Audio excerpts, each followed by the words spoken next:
सिर्फ एक ज़िंदगी काफ़ी नहीं, ये बात मैं नहीं बोल रहा हूँ। एक बहुत ही मशहूर, उम्दा और बेबाक बोलने वाले, बेबाक लिखने वाले पत्रकार हुए कुलदीप नैयर जी।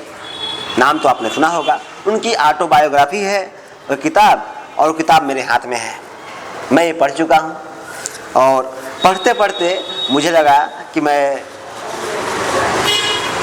भारत के आज़ादी से लेकर के और मनमोहन सिंह के कार्यकाल को मैं खुद भी जिया हूँ। उन्होंने जो लिखा है बहुत ही बेबाक लिखा है। इसमें कुलदीप नैयर जी बताते हैं कि नेहरू जी की विदेश नीति क्यों कुछ हद तक सफल और असफल रही। चीन का युद्ध हम कैसे हार गए। 65 के युद्ध के बाद जीतने के बाद भी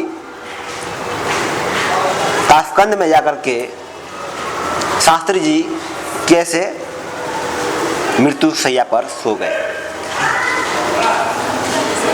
जो आज के मीडिया का एक धारा ये मानता है कि शास्त्री जी की मृत्यु एक मृत्यु नहीं बल्कि हत्या थी, लेकिन उनके पत्रकार जो संचार सलाहकार थे के रूप में कुलदीप नैयर जी काम किए, वो बोलते हैं उनके अनुसार से तो ऐसा कुछ नहीं था।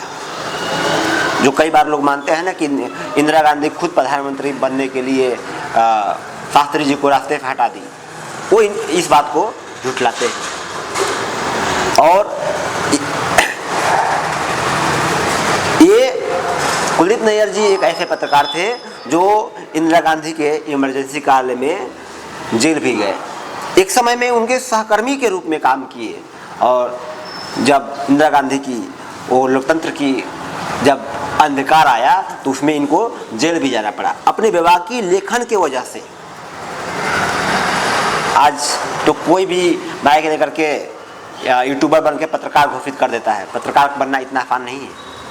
कुलदीप नैयर के जीवन से हम सीख सकते हैं। नैयर जी अपने जीवन काल में कई उठा पटक देखे, विभाजन की त्रासदी झेल चुके हैं। उन्होंने अपने सामने अपने सगे संबंधियों को विभाजन के समय में मरते देखा। उससे दंगा के कोई शिकार हो गया। इसमें लिखते हैं कुलदीप नैयर जी कि मैं तो खुद लाहौर से दिल्ली आ गया था, मुझे विश्वास नहीं था कि मेरा परिवार के कुछ सदस्य भी आ पाएंगे या नहीं। उन्होंने अपने जीवन के उन कार्यकाल का भी जिक्र किया जब राजीव गांधी प्रधानमंत्री थे, जब नरसिम्हा राव जी प्रधानमंत्री हुए, उसके बाद आप मनमोहन सिंह से लेकर के अटल बिहारी वाजपेयी सभी के कार्यकाल को उन्होंने जिया। एक छोटे से कार्यकाल के लिए वो भारत के राजदूत के रूप में भी लंदन में काम किए। एक न्यूज एजेंसी के संपादक के रूप में उन्होंने कार्य किया। कई सारे ऐसी चीज़ें उन्होंने लिखा है जो मुझ जैसे राजनीतिक विज्ञान के छात्र के लिए बहुत कुछ सीखने जैसा है। और आप भी कभी मौका मिले तो इन किताबों को इन व्हाट्सअप यूनिवर्सिटी से साहब निकलिए। जो व्हाट्सअप पे आप देखते हैं ना, वो बस बनाया हुआ होता है किसी एक विचारधारा के अनुसार से, वो एडिटिंग करके उसका बनाया गया होता है।